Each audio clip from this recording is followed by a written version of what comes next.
Bienvenue à tous dans USB Foot, USB pour une semaine en ballon, que vous soyez footballeur, encadrant, entraîneur, supporter ou bien simplement pratiquant aussi. Voilà, on vous accueille tous dans votre émission pour parler de l'actualité du football ligérien, que ça soit les clubs comme Nantes, Angers, l'élite, ou bien encore un club de 2e division de district du Maine-et-Loire, puisque j'ai le plaisir d'accueillir Anthony Remeau, entraîneur du Football Club Val-de-Moine. Bienvenue Anthony. Bonjour. Je t'en prie. Merci. Un beau vestiaire comme ça, c'est synonyme de quoi? De pression, de rêver. passion, de... Ah non, de passion. Ça fait rêver. De passion, avant tout, ouais. Avant tout. Jamais de tension, c'est pas un endroit de tension?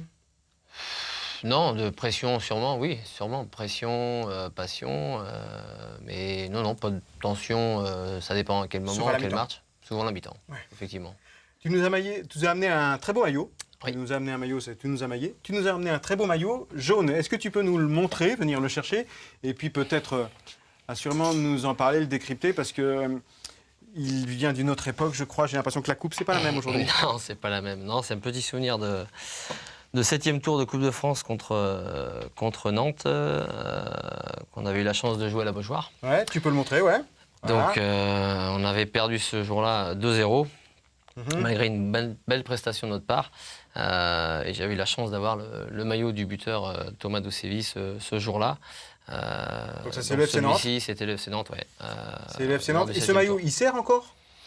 Celui-ci, à l'entraînement, des fois, je le mets en dessous le sweat d'échauffement, en souvenir, et notamment dernièrement pour la Coupe de France, qui m'a servi pour notamment le 4e tour. D'accord. Il sert à quoi? Galvaniser les troupes? Galvaniser, moi, pas me transcender, parce que c'est plus le mot, mais en tout cas pour Rappeler porter que c'est à ton bonheur. exception. Voilà, exactement. Et puis je pense que le fait de l'avoir mis avec les joueurs aussi au 4e tour, allez, on va dire Ça vous a que aidé. ça a porté chance. D'accord. Tu peux aller raccrocher ce maillot. Toi, tu faisais partie de l'équipe de Vertou à l'époque, mais on va en parler de tout ça un peu plus largement. On va balayer ton CV pour les personnes qui ne te connaissent pas. Je ne vais pas faire le calcul. Tu es né en 77, C'est à ça. peu près. Voilà. Là, je vais vous calculer si vous avez le temps. Mais enfin, moi j'ai... Bon, allez, vos débuts, c'est à la chapelle Saint-Helin. C'est ça? C'est à la Chapelle-Helin. C'est à la Chapelle-Helin, au sud-est de Nantes. 17 ans, vous allez jouer à Vertou. Je balaye un peu rapidement, puis on viendra en détail un peu sur ces différentes étapes.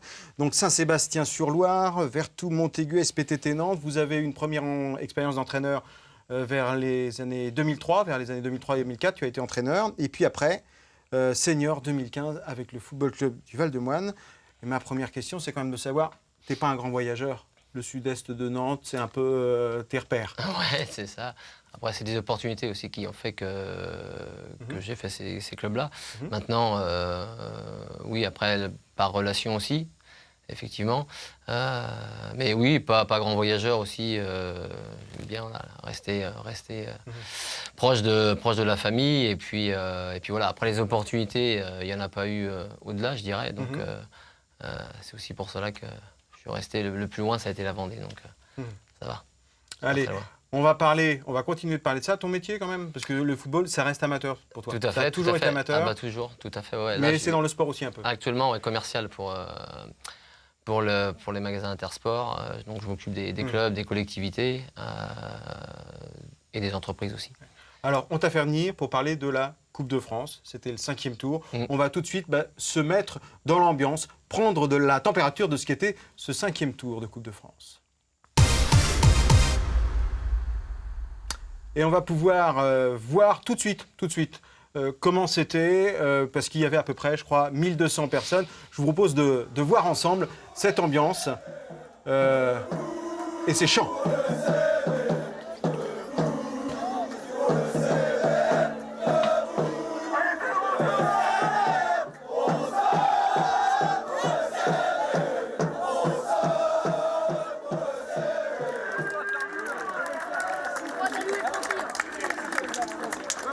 « 1200 personnes au stade, 1200 personnes. C'est à peu près 10 fois plus que d'habitude pour un match de district, de C'est ça, division. ouais, c'est ça. Ouais. En moyenne, c'est 150, 200 personnes. Là, dimanche, il y avait 1200. Le stade était plein autour, la tribune aussi. Voilà, c'est historique pour le club. Jamais Tu as le arrivé. temps de voir cet environnement ou pendant un match, tu l'as pas vu du tout? Hmm, Les gens sont pas loin derrière. Hein. Non, oui, c'est vrai, oui. Alors plus à l'échauffement, parce qu'on a un œil sur les joueurs, un œil sur le gardien, un peu sur l'adversaire, comme à l'habitude en fait. Sauf que là, effectivement, on voit que ça se remplit, que ça, voilà, donc là, ça. Je ne veux pas dire que la pression monte, mais c'est bon. Alors, quand tu es joueur, c'est encore différent. Là, d'être en dehors, pas de l'événement, mais du terrain, c'est la première fois que je vivais avec autant de monde. Et c'est vrai que c'est très bon. Aussi bien pour soi que pour le club. Alors, il n'y aura pas de 6e tour pour vous, mais 5e tour, c'était déjà bien. On va entendre tout de suite, ça s'est terminé. 7-2. On va revoir un peu en détail les buts, mais on va d'abord entendre Stéphane Massala, qui était votre confrère sur le banc d'en face. Et c'est lui qui entraînait les Herbiers. Au terme de la rencontre, on lui a posé une petite question. Réaction? C'est des matchs de coupe, c'est vrai, l'ambiance est fantastique. On est content de s'être qualifié. Voilà, on est au prochain tour et on félicite notre adversaire qui a fait un parcours fantastique. Et voilà, et même les 2 buts qu'ils nous ont mis, quelque part, c'est mérité pour eux. Parce qu'ils ont vraiment fait un beau parcours. Stéphane Massala finalement a passé un bon dimanche, mais vous aussi. Oui, par-delà la défaite. Ah bah par la défaite, oui, forcément. Maintenant, voilà, on n'espérait pas, bien sûr, se qualifier. Maintenant, ce genre de match procure tellement d'émotions pour les joueurs, pour les supporters, pour le club, pour la ville, pour moi aussi, bien sûr, forcément. C'est délivrance quand le match commence, parce qu'il y a les jours avant, les jours. Au moins, enfin, on se lance. Non, hâte d'arriver au coup de sifflet 15h le dimanche. Ouais. Mais non, la semaine a été bonne dans la préparation. J'ai rien voulu changer, si ce n'est quelques petits détails, surtout de cohésion et d'insister sur deux, trois paramètres. Même si on savait que de toute manière, la marche était très haute. Mais non, dans la préparation normale, et puis hâte effectivement d'arriver au dimanche, de voir cette ambiance, et puis aussi pour les joueurs. Mais j'ai senti mes joueurs concernés, concentrés, pas submergés par l'émotion. Et ça, je pense que ça s'est vu et ça reflète un peu le score. Mais fatigué aussi à la fin. Et là, on va entendre... ton capitaine Rambaud, Florent Rambaud, qui a fait le même constat. La marche était haute, c'est gros les Herbiers. Ça va plus vite physiquement, le placement, ils ont tout, la technique, la rapidité dans le jeu, rien que pour se retourner, les contrôles, c'est pas les mêmes que nous. Non, c'est le niveau, on le voit que hiérarchiquement, ils sont prêts, quoi. Et déjà, on le voit dans leur championnat qui domine largement. Non, c'est une très belle équipe. Mais ça fait plaisir. Ça reste symbolique de jouer les Herbiers par rapport à la Coupe. Ça reste très symbolique, surtout qu'ils ont été finalistes de la Coupe de France déjà il y a 2 ans. Non, c'était surtout un beau tirage qu'on attendait. Et non, très content, heureux pour le club et pour tous nos supporters.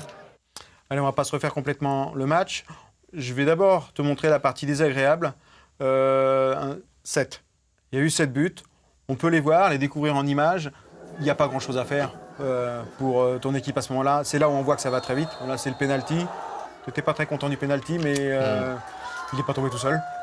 Non. Après, je pense que c'est plus aussi mon gardien qui est jeune, qui découvre cette saison. C'est la première année qu'il a été avec moi dans le groupe. Il a suppléé mon gardien titulaire qui était blessé, enfin suspendu au départ, et qui est resté. Donc il a eu la chance, lui, de vivre ça. Après, effectivement, sur des actions d'un autre niveau. Voilà. Mais bon, il les voit arriver, il les voit débouler, il ne peut pas faire grand-chose, ça arrive vite. Exactement. Ouais. Là, voilà, c'est au 6 mètres, il n'y a pas grand-chose à faire. Non. Si ce n'est d'aller chercher le ballon au fond. Non, ça a été très vite. Oui. Je sais qu'il y a des moments agréables aussi, mais c'était une vraie ambiance de village, quasiment une carte postale. Et à la fin, ça finit. C'est ça. Il y a aussi eu des moments plutôt très agréables. C'est très important de marquer pour un match de Coupe de France quand on est 6 divisions en dessous. Je rappelle, il y avait 6 divisions d'écart et vous en mettez 2. C'est ça, c'est ce que je leur avais demandé en fait à la mi-temps, à 4-0 à la mi-temps. Je leur avais vraiment dit de se lâcher, de jouer comme on pouvait jouer le dimanche, sans retenue, avec une consigne tactique, d'accompagner plus offensivement et surtout de sortir le bloc plus rapidement et surtout de se lâcher. Et c'est ce qui s'est passé. J'ai demandé au moins essayer d'en marquer un, l'objectif sur la deuxième mi-temps. Alors d'en marquer 2 effectivement et ce deuxième but qui est juste magnifique de la part de Francky. Voilà. C'est une belle récompense pour les joueurs. Et je dirais que ça fait passer la pilule un peu plus facilement. Pour clore ce chapitre Coupe de France, toi, tu gardes quelle image? Le dimanche soir, ça se ferme. Le lundi matin, tu travailles avec quelle image? Parce que cette ambiance qui est sur les bords du terrain, nous, on a pu faire quelques images.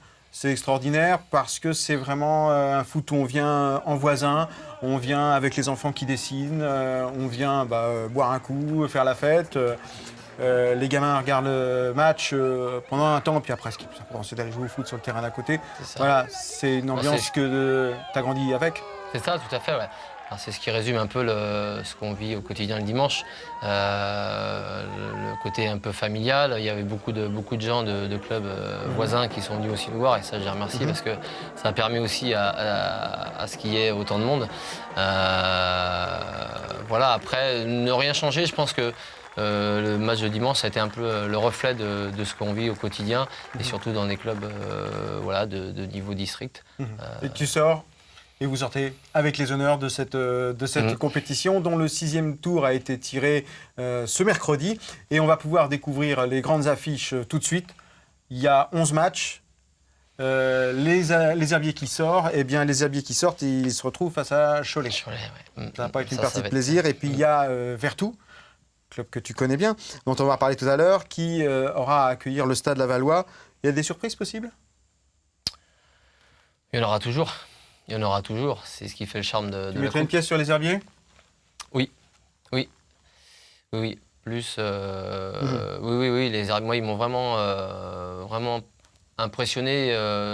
C'est peut-être fort, mais en tout cas, agréablement surpris dans le jeu, dans le contenu. Ça a été vraiment beau à voir. Je ne veux pas dire que j'étais spectateur du match, mais parce qu'on était acteurs, mais j'ai pris vraiment un plaisir à découvrir cette équipe des Herbiers. Plutôt calme et respectueuse. Tout à fait. Et puis, alors vous arrivez aux Herbiers parce qu'avant, vous faites un parcours extraordinaire. Vous sortez Saint-Hilaire-Clisson, Donnet, Son-Loire, les Achards. Ça, c'est 2 Régional 3, donc des clubs qui vous sont supérieurs en termes de division. Les Achards, ça a été une grande délivrance au moment du tir au but et penalty sacré. Bah oui, parce que c'était là, et autant le Son-Loire, le score, on gagne 4-1 sur ce match-là. Et on entend les cris. Mais voilà, oui, les petites vidéos. Mais les Achards, ça a été un match de folie comme on les aime. Un vrai match de coupe, 4-4, on était mené 2 fois au score. On est revenu 2-2 à la fin du temps réglementaire. Dans les prolongations, on mène 3-2, 4-2. Il reste un quart d'heure dans la deuxième prolongation. Et là, on a un penalty contre nous, 4-3. Et il marque à la 120e. Et le coup de sifflet là-dessus. Et voilà, Ça te rappelle cette magie de la coupe que toi, tu as connue en tant que joueur. On peut revenir dessus rapidement. Il y a 2 temps forts. Il y a un premier temps fort, c'est en 2005. Lorient. Tu joues à Vertou. C'est ça. Tu joues en rouge à l'époque, déjà. Déjà en rouge, ouais. Il y avait, je ne sais plus combien, 4000 personnes, je crois. Marcel Sopin. C'était l'ancien stade, avant que ce soit rénové. Et on perd 1-0 à la, je crois, 75e, 76e. On avait vraiment fait, pareil, une bonne figure. C'était la première fois que l'on jouait une équipe professionnelle en coupe. Donc un super souvenir, forcément. Qui s'enchaîne. Le souvenir est plus fort encore avec le FC Nantes en 2007? Oui, plus fort parce que médiatiquement, on a été 15 jours avec beaucoup de médias à chaque séance d'entraînement. Le fait qu'aussi on soit quasiment de l'équipe, plusieurs à soutenir forcément Nantes au quotidien en tant que spectateur. Donc on y allait, voilà. Et là, les jouer en plus à la Beaujoire, ça restait forcément un moment inoubliable. Alors, ta carrière d'entraîneur aussi, elle va arriver assez rapidement parce que tu commences à t'occuper des gamins, 2003, 2004, U10, U11. Et il y a un gamin qui sort du lot peut-être à ce moment-là, déjà assez rapidement à Vertou. Ouais, il y avait Abdou qu'on avait dans l'équipe là en U10, U11 et que j'ai toujours en contact et je suis content pour lui. De la suite de sa carrière. Après, il a encore beaucoup d'avenir, mais jusqu'à maintenant, en tout cas, je suis fier de ce qu'il a fait. D'accord. Alors, toujours sur cette carrière d'entraîneur, on va t'envoyer un petit message. On a reçu un petit message pour toi. Message personnel. Donc, si c'est personnel, je te laisse le regarder. Salut Monton, bon super moment en vivre en Coupe de France, donc félicitations à toi et à ton club pour ce beau parcours. Bon, nous on a des petits points communs ensemble, c'est qu'on a vécu sous le même maillot, donc on a commencé tous les deux à la Chapelain, donc je peux te dire que nos aînés ils doivent être fiers de te voir aujourd'hui. Et ensuite, on s'est croisés notamment à la Sainte-Anne-de-Vertou, où on a vécu de super moments en Coupe de France. Donc je me souviens moi de Stade Marcel Sopin contre Lorient, et à la Beaujoire où c'était contre le FC Nantes. Et effectivement avec Vertou, on a passé de super moments. Et donc aujourd'hui, moi j'avais une petite question pour toi. On a vécu ça en tant que joueur, mais je voulais savoir en tant qu'entraîneur, qu'est-ce que ça fait? Allez, bisous Monton, à bientôt. Ce que ça fait, oui, Rodolphe. Rodolphe, tout à fait. Ce que ça fait, c'est un immense plaisir. C'est pas pareil. Quand on est. C'est différent. Alors, comme me disaient certains joueurs, on a l'impression que j'étais plus sur la retenue.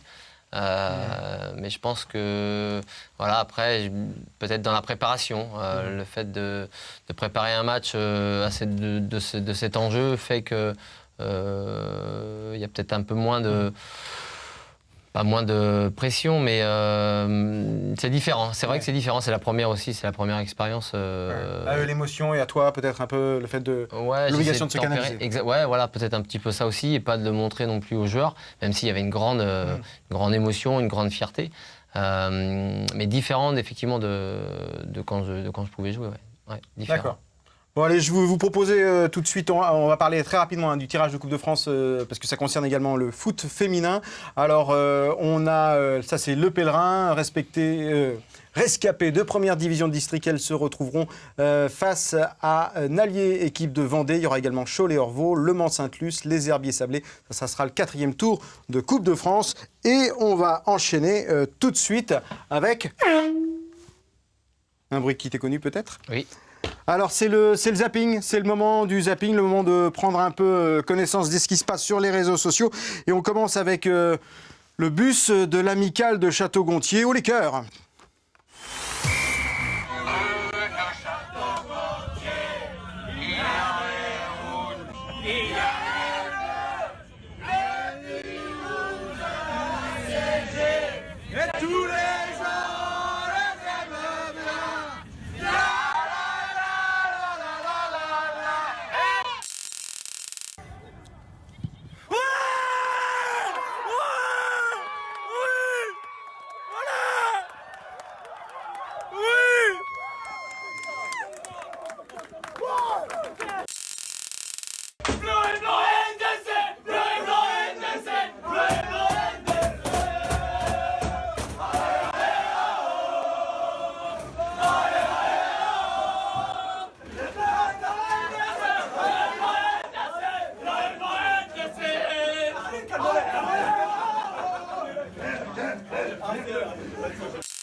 Alors là, que des clubs qualifiés pour le prochain tour. L'Amicale de Château-Gontier, on a également l'Angers Notre-Dame-des-Champs, Basse-Goulaine qui a sorti Saint-Nazaire et Muret-Rigny qui faisait la fête avec le club qui l'a reçu, le FC2L Laurentais Landemonté.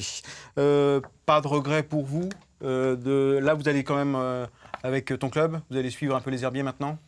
Oui, je pense. Toujours un peu cette culture d'aller suivre celui qui vous a sorti. C'est ça. Alors après, on les suivait déjà, je pense, après leur parcours de coupe en tant que finaliste. On avait un œil, et je pense, un peu plus avisé. Ouais. Maintenant, oui, on va les suivre jusqu'au bout de l'aventure, en espérant qu'ils aillent aussi loin. Ils ne pourront pas faire plus, en tout cas, mais aussi loin que la saison passée. Ouais. Bon, je te remercie Anthony. On va jouer la prolongation sur les réseaux sociaux, en vous rappelant évidemment que USB Foot, pour une semaine en ballon, c'est effectivement votre émission, on vous le confirme.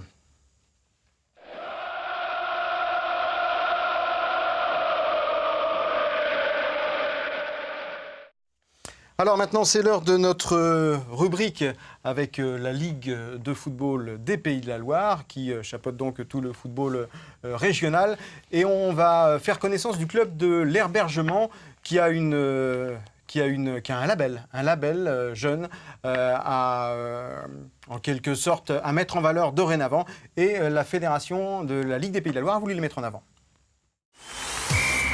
Un moment fort, oui, un travail de longue haleine, travail depuis 3 ans, c'était un projet du club et un projet de restructuration de l'école de football.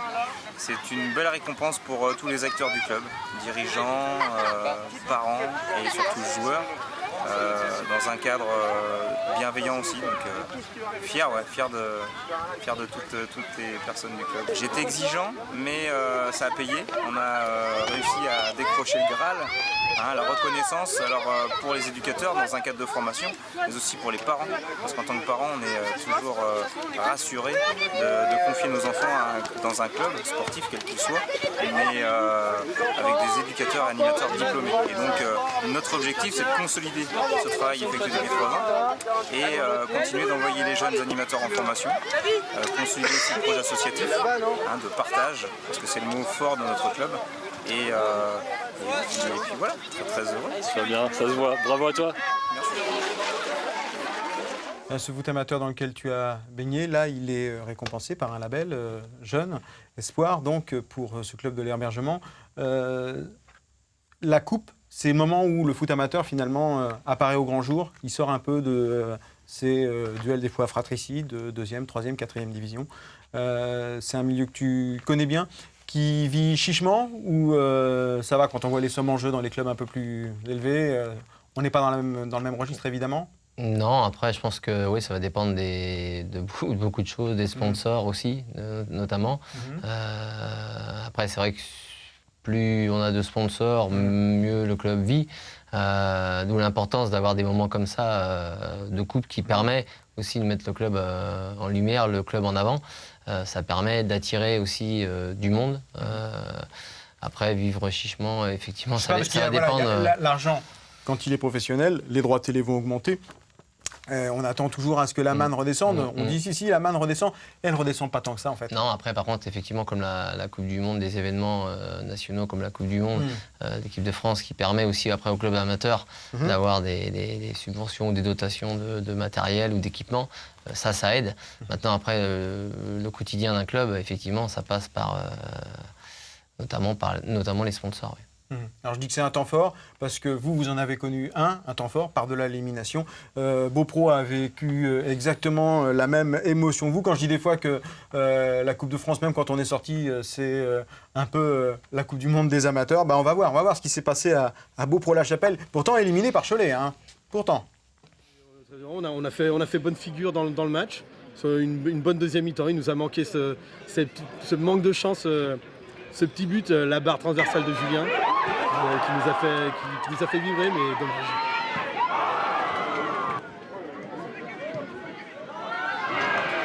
Beaupro qui se fait sortir, mais qui est content. Oui, c'est un peu un match identique. Mais voilà, à la fin, les joueurs sont là, c'est un moment où on soude un groupe. Après, il faut repasser quand même au quotidien. Alors, comment on fait? C'est ce qui t'inquiète un peu? Inquiète, oui et non. Après, c'est aussi à mon rôle de remettre un petit peu les choses dans l'ordre.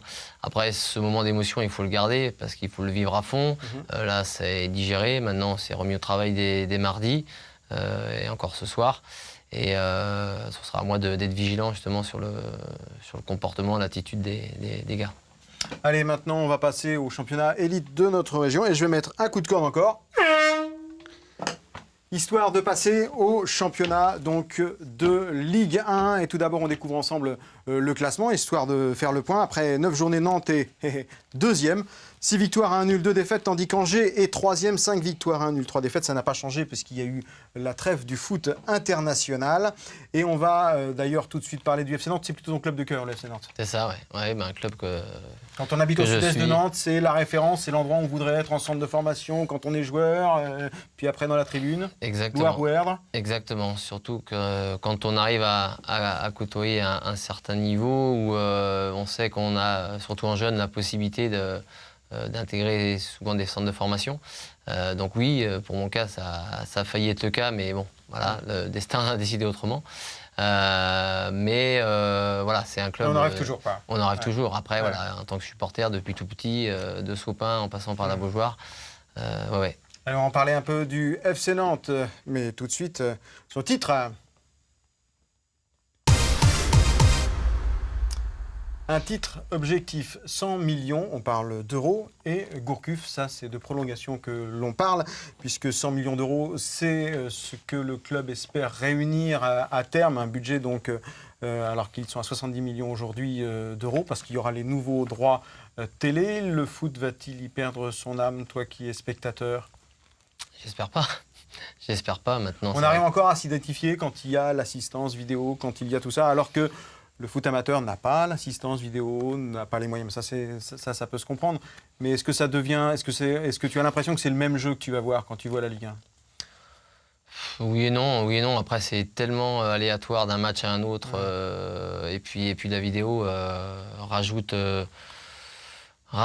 pour moi je ne vais pas dire du négatif, mais voilà, c'est très, très contradictoire par moment. Aussi parce que ça met de la distance avec une émotion. Voilà, c'est ça. C'est qu'avant, il n'y en avait pas. Et ça se passait aussi très bien. C'est ce qui faisait aussi le charme des fois d'un côté comme de l'autre. Il y avait du bon et du moins bon, forcément. Mais je pense que voilà, on perd un petit peu de folie, on perd un petit peu de charme du foot. Effectivement, on a l'impression maintenant que c'est d'identification, ouais, tout à fait. Si, aussi, ouais. Mais là, on a l'impression que c'est tellement tout est cadré, tout est, on laisse plus rien au hasard, quoi. C'est tout est cadré, et c'est pas pour ça que c'est bien. Tu es sensible, toi, à la méthode Gourcuff, au jeu prôné par Christian Gourcuff, qui est le nouvel entraîneur, un jeu fait de passes, un jeu fait de blocs aussi. Il faut être en forme pour pouvoir le pratiquer, et ça fait un FC Nantes quand même à la 2e position. C'est ça. Après, oui, tout à fait. Le jeu que produit Nantes depuis son arrivée, c'est plaisant, c'est efficace surtout. Et pour un entraîneur, c'est ce qu'on demande, l'efficacité. Et à côté de ça, il ne déroge pas à ses valeurs et son système de jeu qu'il avait à Lorient ou dans les autres clubs par le passé. 64 ans, on n'est vraisemblablement pas dépassé quand on est entraîneur. C'est ça. Maintenant, le foot évolue vite aussi. Ça évolue très très vite. Maintenant, c'est... Ça veut dire que tu as eu peur un petit peu au départ quand tu as entendu les noms de Ali Lodzik, puis les noms de Gourcuff, tu te dis oh là là, on va plus être à la page? Non, parce que c'est des gens qui ont connu quand même un certain niveau, qui ont de la réussite aussi. Donc pas plus inquiet, mais des méthodes, je pense, différentes. Après, c'est de le faire appliquer au groupe. Et ça, c'est pas facile. Lui, vraisemblablement, il a réussi cette équation avec un groupe qu'il n'avait pas construit, auquel il n'avait pas participé à l'élaboration au départ. On va voir les matchs à venir de ce championnat de Ligue 1, puisque Nantes peut poursuivre, pourquoi pas, sa belle série, puisqu'il va chez la Lanterne Rouge Metz, ça ce sera ce samedi, tandis qu'Angers recevra Brest. Angers te surprend, même si tu suis peut-être ce club un petit peu plus loin? Ouais, d'un peu plus loin. Maintenant, je pense que depuis quelques années, ils sont dans leur continuité. Il y a une régularité aussi de leur performance dans le jeu. Je pense que leur entraîneur y est aussi pour beaucoup, sans vraiment changer énormément de joueurs. Pas des joueurs avec un renom, mais... c'est un club qui a une belle image. Voilà, qui a une belle image, et puis qui, surtout, dans la durée. C'est pas facile, à l'heure actuelle, d'avoir une équipe, un club, se maintenir d'une en Ligue 1, et de deux, avoir une philosophie de jeu qui est constante, qui est une équipe agréable aussi à voir. Et c'est aussi des voisins, donc tant mieux. Allez, on va dire un petit mot quand même de Le Mans qui est en fâcheuse position en Ligue 2, un 19e, qui se déplacera à 3 matchs ce vendredi. 3 qui est 6e de ce championnat de Ligue 2, et on va changer de division ensemble. Et je vais vous proposer de passer au national, un championnat où donc figure Laval et Cholet, et Laval en bonne position, 7e, remonte au classement, tandis que Cholet est 11e. Laval qui remonte au classement après sa victoire contre le leader Dunkerque. Et donc c'était plutôt une très belle performance. On va tout de suite entendre parler du Stade Lavallois avec un titre qu'on va développer ensuite. Titre un peu énigmatique, on voit le maçon. puisque c'est au pied du mur. C'est au pied du mur qu'on voit le maçon. Disons que voilà, il y a un championnat qui va se jouer peut-être un petit peu maintenant pour le Stade Lavallois, pas de manière définitive, mais le club va avoir affronté le haut de tableau. Et c'est de cela que nous parle notre confrère de France Bleu Maine, Gilda Mingui. Oui David, cette période de l'année, elle est traditionnellement toujours un peu particulière. En national, les équipes doivent jongler avec 2 compétitions et donc courir 2 lièvres à la fois, le championnat bien sûr d'un côté et la Coupe de France de l'autre. Et pour le Stade Lavallois, ce qui est particulier, c'est que le club affronte des équipes de haut de tableau en ce moment, Dunkerque il y a 2 semaines, Pau cette semaine. Et en coupe, à l'inverse, pour commencer, en général, ce sont des équipes amateurs d'un niveau souvent inférieur. Et ce n'est pas forcément si simple de passer de l'un à l'autre. Le grand écart en termes de jeu, en termes de terrain, les tangos ne sont pas tombés dans le piège le week-end dernier. Le plus important, ça reste bien sûr, et quand même le championnat. Mais un club comme celui de Laval se doit d'honorer la Coupe de France. Il y aura cette alternance, coupe, championnat jusqu'au 8 décembre, date du 8e tour de la Coupe de France, à moins que les Lavallois soient éliminés d'ici là. Bon, toujours pas de mercato pour Gilda Mingui, qui fait toujours bien partie de France Bleu Mayenne et pas France Bleu Maine, mais bon, on ne sait jamais, le mercato. Il y en a aussi à la radio, ce championnat national, tu le suis ou pas du tout? Cholet, pas très loin. Très peu, ouais, Cholet par la proximité du club. Et pas très loin de Val-de-Moine, Saint-Germain-sur-Moine. Ouais. Maintenant, non, un championnat que je suis très très peu. Même si tu n'en as pas été très très loin en tant que joueur, on ne disait pas national à l'époque, on disait CFA2. C'était là, entre les deux, il y a eu la période nationale 3, CFA2. Donc j'ai eu les deux, en fait, National 3 et CFA2. Et le National, c'est un championnat dont on dit qu'il faut sortir par un bout ou par l'autre, mais jamais y rester très longtemps, parce que c'est une équation économique assez compliquée. Ouais, c'est compliqué, surtout le championnat national. Le National 3, National 2 reste, quoique on s'y rapproche mine de rien, mais le championnat national qui est aux portes de la Ligue 2, c'est sûr qu'en termes de déplacement, de fonctionnement, d'investissement, d'image, d'homologation par rapport au stade, c'est compliqué. Il faut faire comme la Ligue 2 mais sans les retombées. C'est ça. Et en tant que joueur aussi, il faut avoir la disponibilité. Être prêt des fois Voilà, aussi. Bon alors on va voir un peu les oppositions à venir de nos clubs de national, à savoir Laval en Mayenne et Cholet en Maine-et-Loire. Laval va avoir à recevoir Pau, 2e du championnat, tandis que Cholet va recevoir Lyon-Duchère. Le 3e, ce sont donc 2 très belles affiches à venir pour nos clubs de national. Et puis voilà, Laval qui aura aussi d'autres clubs. Il y a Avranches, il y a Créteil, tout ça c'est à venir dans son championnat prochain. On va parler maintenant un peu d'arbitrage. Tu n'es pas fâché avec les arbitres? Du tout, il en faut. Il en faut, ça? Non, j'ai rien contre... Le rôle de l'entraîneur d'être un peu là pour faire pression psychologiquement sur les arbitres? C'est comme ça que tu vois aussi non, du tout. Déjà en tant que joueur, j'ai été quelqu'un de respectueux, ça n'a pas changé. Et d'autant plus quand on est à la tête d'une équipe. Donc les joueurs le savent en tout cas, qu'il ne faut pas... les choses qu'ils ont à faire, s'occuper du match et voilà. Même si c'est une influencée, ça fait partie du jeu? Toujours un peu? Oui, après, je dis pas que sur certains matchs, j'ai pas été très... Oui, la mémoire te joue des tours peut-être. Il y a des choses qui reviennent. J'étais un bon camarade, je n'ai jamais pris de carton jaune. C'est ça. Non, en tant que joueur, pas beaucoup. Mais ça m'arrive des fois sur un saut d'humeur ou un énervement de... Voilà, ça arrive, malheureusement.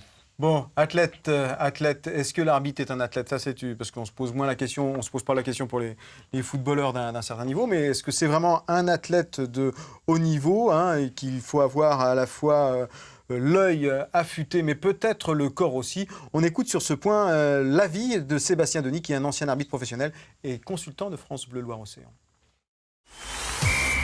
Si on compare l'image générale de l'arbitrage il y a 30-40 ans à celle d'aujourd'hui, on peut se rendre compte que s'il y a bien un domaine qui fait l'unanimité aux yeux de tous, c'est l'arbitre athlète, et ça se vérifie sur les prestations sur le terrain. Lorsqu'on analyse les données un petit peu de distance parcourue sur un match, on se rend compte qu'on est très proche pour un arbitre des données d'un joueur du milieu de terrain. Faut savoir qu'un arbitre central court entre 12 et 13 km le temps d'une rencontre, pendant que l'assistant, lui, effectue 5 à 6 km. Donc ce sont des données qui se rapprochent vraiment de celles des joueurs et qui plus est, en général, des milieux de terrain. Et ça, c'est le fruit aussi du travail effectué en amont par les arbitres à travers un rythme d'entraînement qui se rapproche là aussi de celui des joueurs, avec 5 à 6 entraînements programmés de façon hebdomadaire. Et tout ça avec des outils proposés par la direction technique de l'arbitrage, avec des montres GPS et des logiciels d'analyse de données d'entraînement. Tu en apprends des choses? Je le savais, mais tu pas savais autant. Tu savais que l'arbitre, il se prépare comme... comme un joueur, mais de plus en plus, effectivement. À mon époque, je ne pense pas que les arbitres étaient aussi bien préparés. Et ça rejoint un petit peu ce que vivent aussi les joueurs actuellement. Maintenant, on leur demande beaucoup plus d'être athlétique, rapide. Enfin, voilà, un panel assez large. De voir tout et de ne plus se tromper. Voilà. Et aussi à l'arbitre maintenant d'être aussi à la hauteur, parce que comme les joueurs évoluent, l'arbitre, évidemment, doit être aussi être bien préparé. Ah oui. Nous vivons une époque moderne. C'est ça. Où le progrès fait rage. Allez, c'est l'heure. Puisque notre émission touche bientôt à sa fin, tu peux rester assis, mais je vais quand même te poser une petite question. Une petite question. Question qui nécessite au préalable que tu ouvres un placard afin que je choisisse la couleur de ma question. Quel placard voudras-tu ouvrir, Anthony? Question jaune, mais il n'y a pas 1000 € à gagner. Je suis désolé, Anthony. Une question, vous avez, avec le club de Vertou, été éliminé par le FC Nantes. Rappelle-moi l'année, c'est 2000? Ouf. Tu es éliminé par le FC Nantes, c'est en quelle année? C'est pas ça la question. C'est pas ça la question. C'est pas ça la question, pas encore. Bon, ça c'est 2007. 2007. Merci. Voilà, la question va être un petit peu plus difficile. Le FC Nantes qui va recruter au mercato hivernal un tout petit peu après. Toi, tu ne l'as pas vu face à toi. Un joueur qui va faire les beaux jours du club. Alors là, c'est plutôt aux supporters que tu es aussi, que je m'adresse, Anthony, supporter du FC Nantes. Est-ce que au mercato d'hiver, on est début 2008, est-ce que le FC Nantes recrute Filip Djordjevic? Est-ce que le FC Nantes recrute Mikael Graafgaard? Ou bien Mamadou Bakayoko? Et j'ai même rajouté, à moins que ce ne soit Franck Vaccaro. Qui le FC Nantes a-t-il recruté? Je dirais Djordjevic. C'est plutôt une bonne réponse. Je t'en prie, tu peux venir me rejoindre. Enfin, t'aurais perdu que t'aurais pu me rejoindre aussi. Mikael Graafgaard, ça te rappelait quelque chose? Vaguement. Bon. Vaguement. C'est un Danois, il était arrivé, mais c'était en 2008. Et puis Mamadou Bakayoko, lui, par contre, était déjà face à toi, peut-être, s'il avait été titularisé quand tu jouais avec Vertou et que tu étais sorti par le FC Nantes en 2007. C'est ça. Bon, allez, on a un coup de cœur maintenant à partager avec vous, que je ne me lasse pas de voir, je dois l'avouer. Coup de cœur qui va faire référence à ce pourquoi tu es venu. C'est un match de Coupe de France qui s'est joué dimanche dernier. Tu as été sorti par Les Herbiers qui met 7 buts, mais tu en mets aussi. Ou plutôt Franck Vaccaro en met.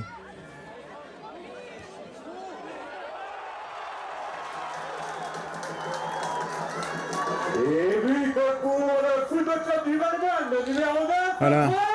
C'est là que je me dis que la joie du football, quel que soit le niveau, elle est la même. Ouais, c'est super magnifique. Ouais, c'est son but de Coupe d'Europe, de Coupe du Monde. Voilà, lui, voilà, son maillot. J'ai pas vu ta réaction à ce moment-là, toi. Surpris, alors on s'est... Tu regardais ailleurs peut-être? Parce qu'on joue quoi, 86e, 87e, on est à la fin. C'est ça, 86 ou 87. On s'y attend pas, je le vois prendre le ballon, mais sa prise de décision, c'est ce que je lui dis à la fin du match, elle a été très belle, très bonne, et surtout le but magnifique. Non, je me suis juste retourné du côté Les Herbiers, et Massala m'avait fait un petit geste avec les yeux un peu ouverts comme ça, en disant ouf. Comme sa défense et comme son gardien, vraisemblablement, ils étaient ailleurs un petit peu à ce moment-là. Ouais, Franck Vaccaro était surtout bien là. Voilà, et je pense qu'il ne s'y attendait pas. Et pour un attaquant être encore en forme et avoir un bon pied à ce moment-là du jeu, c'est pas mal après avoir couru 90 minutes contre une Ligue 2. Je te remercie, Anthony. Merci d'être venu. Et puis longue vie au FC Val-de-Moine, reprise du championnat de 2e division de district. Prochain adversaire dès dimanche, le Lyon chez nous. Voilà, le 2e. Ok, bon match. Merci David. Et merci à vous de nous avoir suivis USB pour une semaine en ballon. À bientôt.